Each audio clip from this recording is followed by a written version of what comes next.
Sathya Sai Speaks, Volume 12, Chapter 41, Instruments of the Divine Will.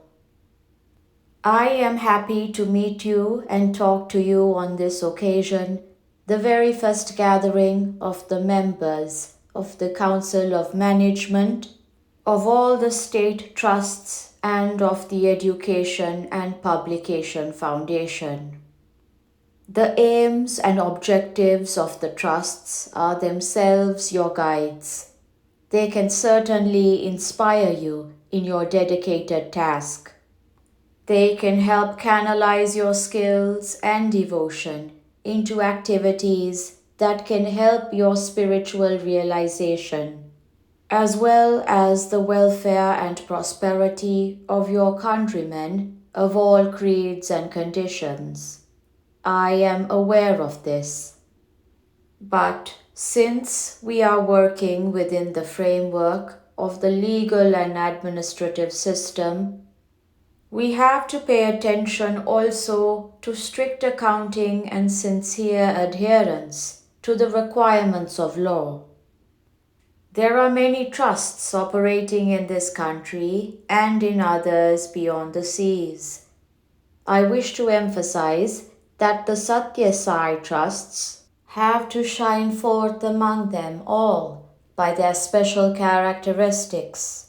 They must be based on mutual trust and cooperation, built on the actual experience of the oneness of all. There is no room here for egoistic posers, compulsory tactics, greed for power, recrimination and jealousy. Trust depends on faith in God. Of course, wherever money is dealt with, these evils are common. There are trusts that are compelled to enter into the process of litigation, even as far as the Supreme Court, against their own members for breach of trust. Remember that trusts are built firmly on the foundation of trust. If you do not trust yourselves and your own reality, you can never trust another.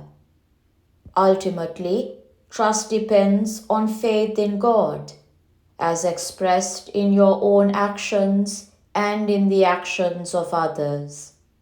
Virtue can grow only in an atmosphere of theism. You must have faith in the omnipresence of God, that God is the witness, the guide, and the guardian. Self-confidence, confidence that you are the pure, unlimited self, is the great reinforcement that religion can endow you with.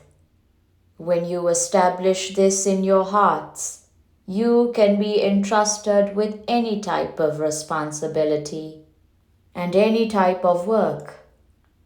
The Vedas lay down 4 goals before man: Dharma, Artha, Kama, and Moksha.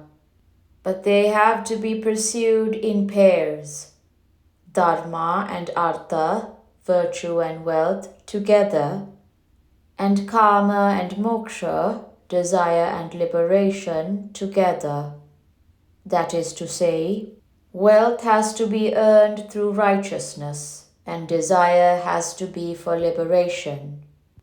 But man takes these 4 separately and loses all. He puts them into separate compartments and adopts distinct plans to achieve them. And so his personality is not integrated. He leads a broken life. He gives up Dharma and Moksha as beyond him, and wastes his life pursuing sheer Artha and Kama. They lead him into ruin.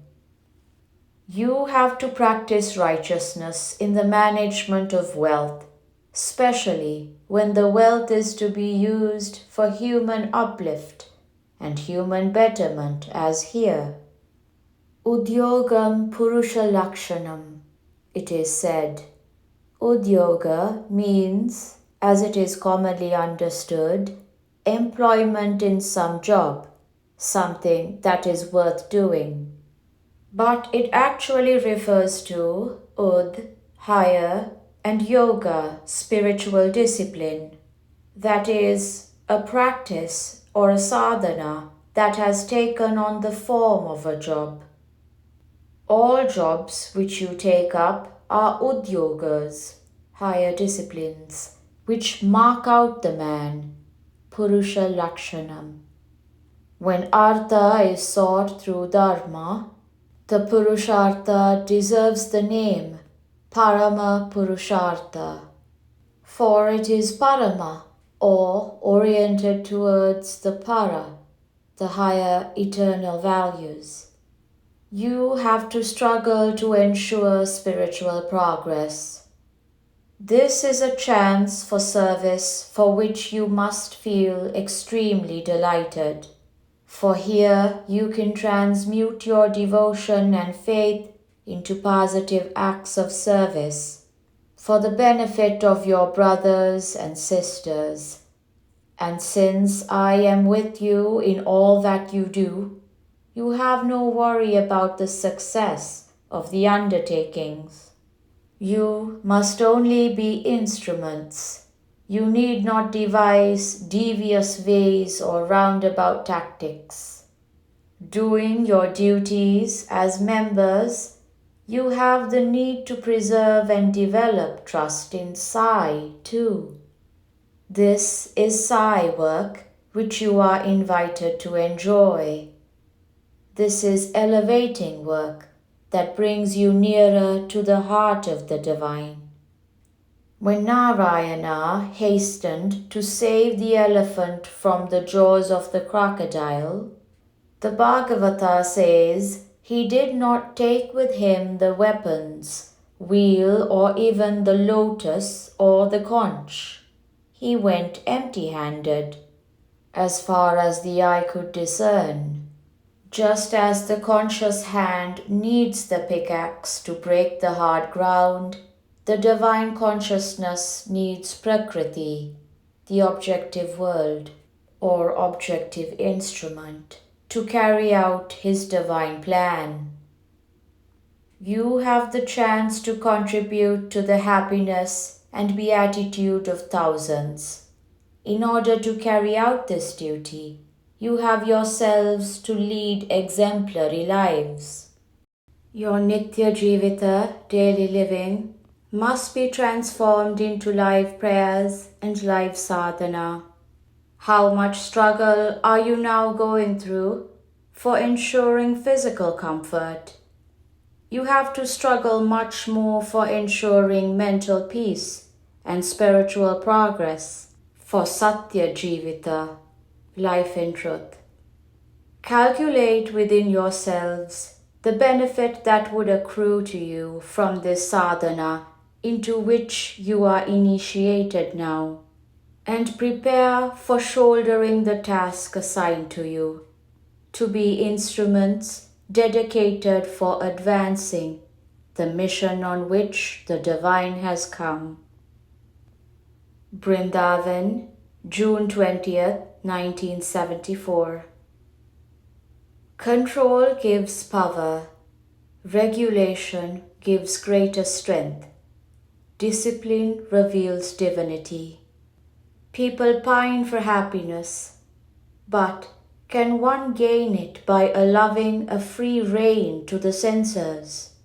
Can one be happy eating 4 meals a day, or riding prestigious cars, or living in many-roomed bungalows? No. Happiness consists in helping others. It is brought about by giving up, not by hoarding. Catering to the senses makes man bestial. They will drag him into dirt and disgrace. Sri Sathya Sai Baba.